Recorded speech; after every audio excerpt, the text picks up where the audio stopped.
நான் வந்து இப்போது வெண்டைக்காயில் புளிக்குழம்பு மாதிரி செய்ய போகிறேன். வெண்டைக்காய் இந்த மாதிரி கட் பண்ணி வச்சுக்கோங்க. இது வழவழன்னு தான் இருக்கும். இந்த மாதிரி புளிக்குழம்புலாம் செஞ்சு சாப்பிட்டோம்னா ரொம்ப நல்ல டேஸ்ட்டாக இருக்கும். இதுக்கு வந்து வெண்டைக்காய் கட் பண்ணி வச்சுருக்கேன். வெங்காயம், தக்காளி, பூண்டு, பச்சை மிளகா, காஞ்ச மிளகா ரெண்டுமே ரெண்டு. இது காஞ்ச மிளகா ஒரு 4 வச்சுருக்கேன். பச்சை மிளகா 2 கட் பண்ணி வச்சுருக்கேன். புளி நல்லா ஒரு 2 லெமன் சைஸ் கரைச்சி கட்டியாக வச்சுருக்கேன். மஞ்சத்தூள், மிளகாத்தூள், தனியாத்தூள் அது எல்லாமே போட்டுக்கலாம். அதுக்கு நான் வந்து நல்லெண்ணெய் விட்டுருக்கேன். நல்லெண்ணெய் ஒரு 3 ஸ்பூன் விட்டுருக்கேன். அது காஞ்சதும் கடுகு போட்டுக்கணும். ஃபஸ்ட்டு கடுகு பொரிஞ்சதும் உளுத்தம்பருப்பு நாள், வெந்தயம் அது போட்ட அப்புறம் காஞ்ச மிளகா, வெந்தயமும் கடுகு உளுத்தம்பருப்புலாம் பொரிஞ்சிடணும். பொரிஞ்ச அப்புறம் காஞ்ச மிளகாவை அப்படியே 2 கிள்ளி போட்டுக்கணும். காஞ்ச மிளகா, பச்சை மிளகா இதில் 2மே வச்சுருக்கேன் பாருங்கள். இது 2மே போட்டுக்கலாம். அது பொரிஞ்ச அப்புறம்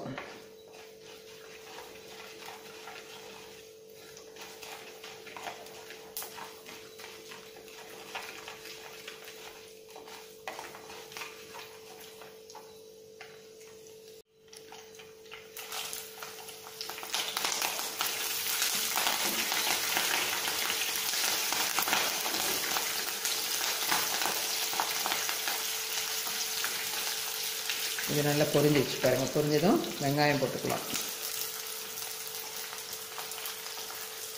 வெங்காயம், பூண்டு இதிலே போட்டுக்கலாம். பூண்டு, வெங்காயம் 2ம் ஒன்றா போட்டு நல்லா வதக்கணும். நான் சொல்லியிருக்கேன், காரக்குழம்புலாம் செஞ்சோம்னா வெங்காயத்தை நல்லா செவக்க வறுக்கணும். அந்த மாதிரி வறுத்தா தான் காரக்குழம்பு வந்து ரொம்ப நல்ல டேஸ்ட்டாக இருக்கும்.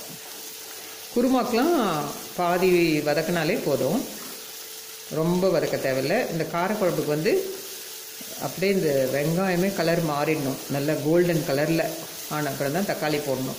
அந்த அளவுக்கு வதக்கினா தான் இந்த குழம்பு ரொம்ப நல்லா டேஸ்ட்டாக இருக்கும். இந்த வெங்காயம் வந்து நல்ல கலர் மாறிடுச்சு பாருங்கள். இந்த அளவுக்கு நல்லா வதக்கிடணும். நான் வந்து இப்போ கருவேப்பிலை போட்டுக்கிறேன். அதில் கருவேப்பிலை இந்த எண்ணெயிலே நல்லா வதக்கிட்டோம்னா அதோட டேஸ்ட் ரொம்ப நல்லாயிருக்கும்.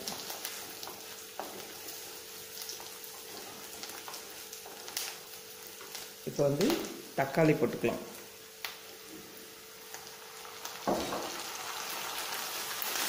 தக்காளி இதே மாதிரி நல்லா வதக்கிடணும்.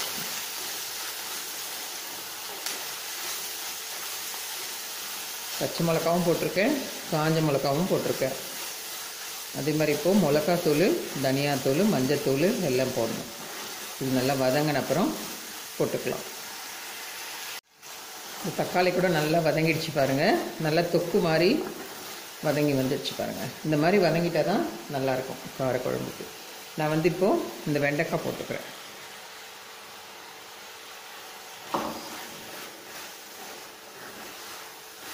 வெண்டைக்காய் போட்டு ஒரு 2 வதக்கு வதக்கணும். அப்போ தான் அந்த வழவழப்பு இல்லாமல் இருக்கும்.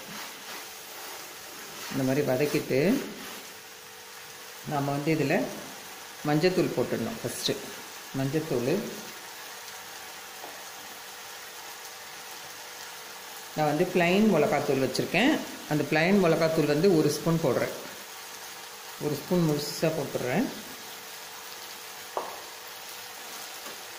அதுக்கு வந்து தனியாத்தூள் போடணும். நம்ம வந்து ப்ளைன் மிளகாத்தூள் போட்டால் தனியாத்தூள் போடணும். அது 1 ஸ்பூன் போட்டோம்னா தனியாத்தூள் வந்து 2 ஸ்பூன் போடணும். நீங்கள் சாம்பாருக்கு ரெடி பண்ணி வச்சுருக்கீங்களா, அந்த மிளகாத்தூளும் போட்டுக்கலாம். இது இல்லைன்னா நான் வந்து 1 ஸ்பூன் ப்ளைன் மிளகாத்தூள், 2 ஸ்பூன் தனியாத்தூள் போட்டு மஞ்சத்தூள் போட்டு கிளறி விட்டுட்டு நம்ம இப்போ அந்த புளி கரைச்சல் இருக்குது இல்லைங்களா, அதை எடுத்து இதில் விட்டுடணும். புளி கரைச்சல் எடுத்து இதில் விட்டுடுறேன். நல்லா திக்காக இருக்குது பாருங்கள். இந்த குழம்பு நல்லா கொதித்து வந்தால் புளிக்குழம்பு மாதிரி நல்லாயிருக்கும். வெண்டைக்காய் புளிக்குழம்பு இது.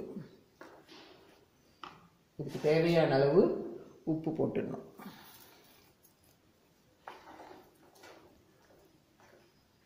இன்னும் கொஞ்சம் நல்லா கொதிக்கணும். இன்னும் கொஞ்சம் இந்த புளியை கூட இன்னும் கொஞ்சம் தண்ணி விட்டு அலசி ஊற்றலாம். பாருங்கள், வெண்டைக்காய் புளிக்குழம்பு கொதிக்குது.